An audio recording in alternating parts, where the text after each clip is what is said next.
buntag listanan ako dais June, sumugod yo say ko naaday ko ikasir sa inyo ha. May tungod sa pulong sa Ginoo, giuluhan ako kini ang pinili nga katawan sa Dios. Magisgot gani kita mahitungod sa pinili nga katawan sa Dios. Ang tanan tawo binuhat sa Dios apan dili ang tanan katawan sa Dios pinili nga katawan sa Dios. Kay nag-ingon ang pulong sa Ginoo, dili ko kamo katawhan. Makita sa Oseas kapitulo 1, bersikulo 10. Kay kinsa man day ang pinili nga katawan sa Dios, ang katawan sa Israel. O gawas kanila wala na ilain, makita sa Jud. Deuteronomio kapitulo 14 bersikulo 2. Ug ang Dios naghatag kanila og mga balaod ug mga kasuguan, mao kanang kasabutan sa Dios kanila. Kay unsa man day ang kahimtang sa mga dili Hudiyo niadtong mga panahona. Sumala sa pulong sa Ginoo, giingnan sila sa Dios, dili ko kamo katawhan. Makita sa Oseas kapitulo 1 bersikulo 10. O ginatawag usab kana sila kaniadto nga mga iro. Ug ang mga pagtulunan sa mga Hudiyo niadtong mga panahon na ginabawal sa pagsangyaw ngadto sa mga dili Hudiyo. Ang pagtulunan sa mga Hudiyo ginabawal sa pagpakaon sa mga iro. Makita kana sa Mateo kapitulo 6 bersikulo 7. Mao kanang hinungdan nga ang mga 12 ka apostoles ginabawalan sa Dios sa pagsangyaw ngadto sa mga dili Hudiyo.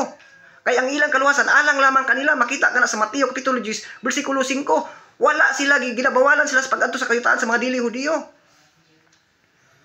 Mao kanang hinungdan nga mga dili Hudiyo walay labot sa mga kasabutan kung unsa man ang mga kasabutan sa Dios kanila kaniadto nga adunay saad. Nga kay unsa man ang kasabutan sa Dios alang kanila. Ang kasabutan sa Dios alang kanila nga mao kini kung tumano ninyo ang balaod makabaton kamo sa kinabuhi. Levitico 18:5. Ug maghalad sila sa mga hayop aron mapasaylo ang ilang mga sala. Ug magpabunyag sila panahon ni Juan ang maghinulsol magpabunyag unya mobiya sa ilang sala ug pabunyag mapasaylo ang ilang mga sala. Panahon sa 12 ka apostoles ang mutuo magpabunyag maluwas. Marcos 16:16. Mao kana ang mga kasabutan sa Dios kanila kaniadto nga adunay saad nga makabaton sila kinabuhi. Adunay kasabutan na isaad nga maluwas sila. Apa nag-ingon sa ang pulong sa Ginoo nga alang sa mga hintil wala kamoy labot sa mga kasabutan sa Dios kaniadto alang kanila nga adunay saad. Makita sa Efeso kapitulo 2 bersikulo 11. Klaro kayo nagapamatuod ang pulong sa Ginoo alang kanato nga mga hintil nga ato makatigulangan kaniadto walay paglaom. Ug wala sila'y Dios nga naghatag kanila og kaluwasan. Walay Dios nga nagsuroy-suroy sa mga hintil nga atong mga panahona. Ug sukad kaniadto ug hangtod karon wala pa na mahitabo nga ang Dios naghatag og ang pagtulunan sa mga Hudiyo naghatag og gihatag sa ato nga mga hintil. Kay bisan karon sa panahon ni Apostol Pablo ang pagtulunan sa balaod ginabawal lang gihapon. Wala pa na mahitabo alang kanato nga mga hintil. Unsa mang hitabo nganong nag-irilog man kamo karon sa pagtulunan sa mga Hudiyo. O dapat matngon ta. Dapat mabli ang atong masalabutan mahitungod sa kamatuoran, mahitungod sa pulong sa Ginoo. Kamong mga dili Hudiyo.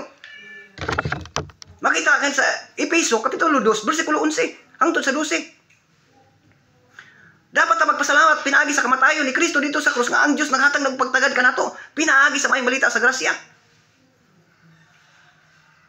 Kay pinaagi sa kamatayon ni Kristo dito sa cross, ang mga dili Hudiyo nga mutuo mahimo na nga katawan sa Dios karon panahon na pa na nahitabo, karon pa na panahon na nagsugod nga nahitabo nga kita mga hintil nga mahimo na di ay kita nga katawan sa Dios. Makita sa Efeso kapitulo 2 bersikulo 14 hangtod sa 15. Pinaagi sa pagtuo sa kamatayon ni Kristo nga namatay di ay siya tungod sa imong masala. Maluwas ka ug mapasaylo ang imong mga sala. Makita sa Efeso kapitulo 2 bersikulo 8, sa Roma kapitulo 3 bersikulo 25.